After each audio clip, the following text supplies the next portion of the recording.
Si vo farnosti Lučenec mesto si zvlášť pripomínajú slávnosť návštevy Panny Márie. Putovali do miestneho farského chrámu, ktorý je zasvetený tejto biblickej udalosti. Lučenci si osobitne uctievajú Pannu Máriu od roku 1783, kedy vysvetili tunajší kostol. Vyvrcholením celého týždňa zvlášť pozvania k sviatosti zmierenia a modlitieb ruženca je teda dnešný deň, kedy sme aj v maďarskom, aj v slovenskom jazyku slávili odpustové sväté omše. A s tou túžbou získať odpustky, či už pre seba, alebo pre duše vočistci. Kazateľom odpustovej slávnosti bol Marián Sivoň, správca farnosti Letanovce. Môžeme možno rozmýšľať nad tým, aké sú tie naše stretnutia, návštevy.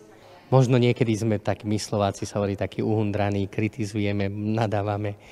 Tak myslím si, že práve to stretnutie Márie a Alžbety bolo také veľmi plné nádeje, viery, dobra.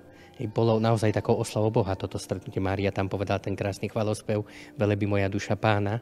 Takže v tom možno je pre nás toto stretnutie takým príkladom pre tie naše, aby boli tiež takéto skôr plné nádeje a dobra. Slávnosti zakončili zasvedcujúcou modlitbou k Panne Márii. Cez modlitbu, to čo možno mnohokrát počas roka aj individuálne alebo spoločne, či už pri modlitbe večeradla, alebo aj fatimských sobôt robíme, tak zvlášť tento deň ako správca tejto farnosti, tak zverujem farnosť a zvlášť všetkých ľudí a nesmrteľnej duše pod ochranu nepoškvrnenej